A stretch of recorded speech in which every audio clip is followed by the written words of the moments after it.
দাবি হলো সূরা ফাতিহা কোরআন না। বলেন কি? কোরআন না। সূরা ফাতিহা কোরআন না, এটা কার দাবি? আমার দাবি। সূরা ফাতিহা এটা কি কোরআন না কোরআনের বাহিরে? হুজুর জানেন এরকম একটা বই আছে কিন্তু সূরা ফাতিহা যে কোরআনের বাহিরে, এরকম একটা কিতাব লেখা হয়েছে। সূরা ফাতিহা কোরআনের অংশ না। আমি অবাক হয়ে গেছি, এর চটি একটা বই আছে, যে কোনো একজন লেখছে যে সূরা ফাতিহা কোরআনের অংশ না। কেন জানেন? ওই যে আমরা বলি কোরআন পড়া, ফাতিহা মানেও কোরআন, যে আলহামদুলিল্লাহি রাব্বিল আলামিন এটাও কোরআন, এটা পড়ার সময় চুপ থাকতে হবে। এখন চিন্তা করলো এটারে কিভাবে রদ করা যায়।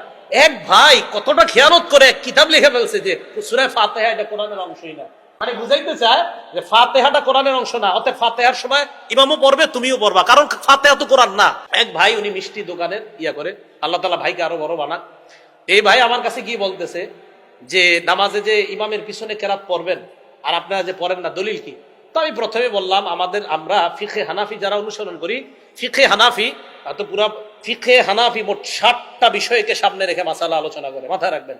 এর মধ্যে সর্বপ্রথম ফিকহে হানাফির কাজ কোরআন দেখে। কোরআনে যদি ফিকহে হানাফি কোনো আমল পেয়ে যায় এবং এটা যদি একদম কোরআনে পাওয়ার পর এটার সাথে যদি অন্য কোনো কিছু সাংঘর্ষিক হয়, এটা ফিকহে হানাফি নেয় না। এটা আপনার মাথায় রাখবেন। ফিকহে হানাফি যদি কেউ ভালোভাবে পড়ে তখন সে বুঝতে পারবে মাসালার ক্ষেত্রে ফিকহে হানাফি কতটা কঠোরতা অবলম্বন করে, যা অন্য কোনো ক্ষেত্রে আপনি পাবেন না। এতটা কঠোরতা অবলম্বন করে ফিকহে হানাফি, এটা সত্যি কথা। আপনি পড়েন, যারা ফিকহে হানাফি ফলো করেন না এদেরকেও পড়ান কিছুদিন, তখন সে বুঝতে পারবে যে ফিকহে হানাফি কতটা কঠোরতা, মাসালার ক্ষেত্রে তারা কতটা কঠোর অবস্থানে থাকে সবসময়। এক নাম্বার কোরআন, কোরআনে থাকলে বাস। তা আল্লাহ সূরা আরাফে বলছে ওয়াইজা কুরি আল কোরআন ফাসতামিউ লাহু ওয়া আনসিতু লাহু। আল্লাহ তাআলা কোরআনে বলছে যখন কোরআন পড়া হয় তখন তোমরা এক নাম্বার কাজ হলো কান পেতে শোনো, দুই নাম্বার চুপ থাকা। দুইটা সমন্বয় করলে চুপ থেকে কান পেতে শোনা।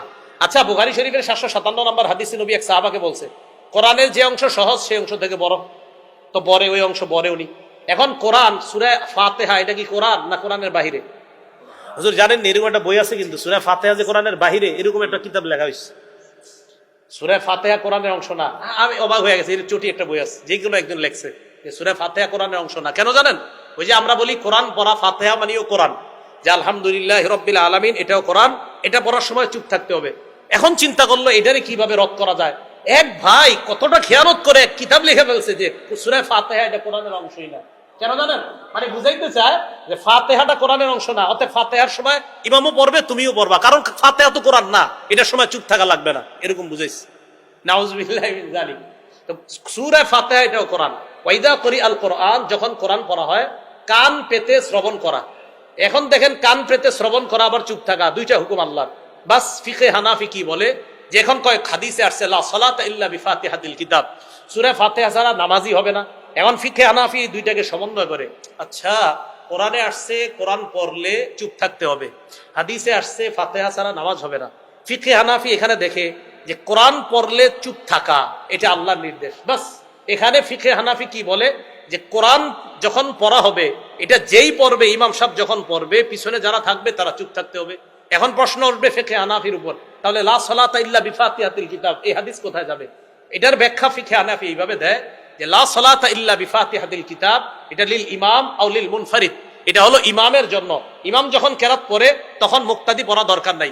আপনারা বলবেন পড়া দরকার নাই কেন? হাদিসে আসছে আবার ইন্নামা জুইলাল ইমাম লিউতাম্মা বিহি, ইমামকে সামনে দাঁড়ায় তার অনুসরণ করার জন্য। আরেক হাদিসে আসছে আল ইমামু যামিন, আমার আপনার সব দায়িত্ব ইমাম সামনে নিয়েই দাঁড়ায়।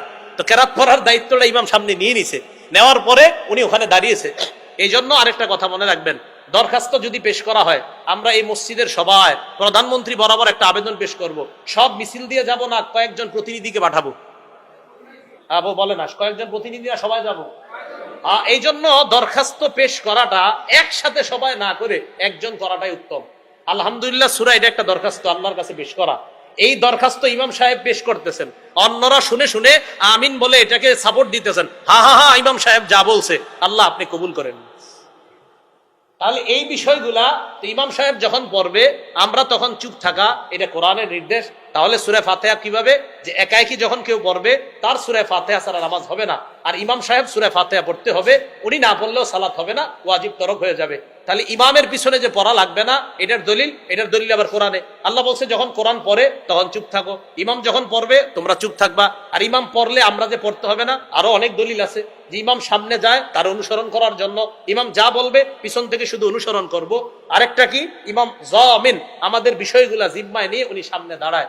এই জন্য এই বিষয়গুলা মাথায় রেখে কেরাত খলফাল ইমাম, তথা ইমামের পিছনে যে কেরাত পড়া, ফিকে হানাফি এটার সমন্বয় এইভাবে করে যে কেরাত পড়া হলেই চুপ থাকতে হবে। এবার আরেকটা প্রশ্ন দাঁড় করায় যে সূরা আরফের গালেবান 204 নম্বর আয়াত মনে হয়, যে এই আয়াতটা যে নামাজের ক্ষেত্রে, এটার দলিল কি?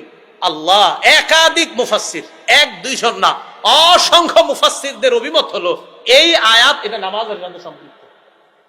এই আয়াত এটা নামাজের সাথে সম্পৃক্ত। নামাজে যখন তেলাওয়াত করা হবে তখন চুপ থাকা, এটা মানতেই চায় না। ওই যে বললাম, এক ভাই আমার কাছে আসছে, আসার পর কয় জানি তো, মানে কয় জানি তো সূরা আরফের দলিলটা দিবেন আমারে। কয়, আমি আচ্ছা, তো সূরা আরফের দলিল দিলে সমস্যা কি? কয় সূরা আরফ কি নামাজের ক্ষেত্রে? আমি কি ইন্না লিল্লাহ, কি বলেন? সূরা আরফ নামাজের ক্ষেত্রে না, এটা কে বলবো? তাফসিরে তবারির লেখকের নাম জানেন? না বললাম তবারি। কেন বললাম জানেন?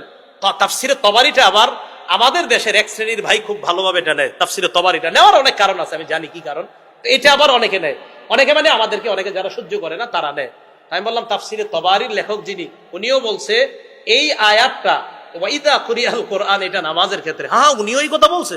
হ্যাঁ, উনি তো এই কথা বলছে।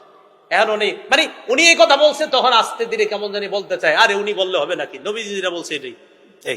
এই হলো বিষয়গুলো আর কি। যাই হোক, আমি এই পর্যন্ত কিন্তু আমি কোনো শ্রেণীর নাম নিছি না, আমি নাম নেইনি, মানে বললাম যে বলে। এখন বলবেন যে কে বলে, তো যে বলে সে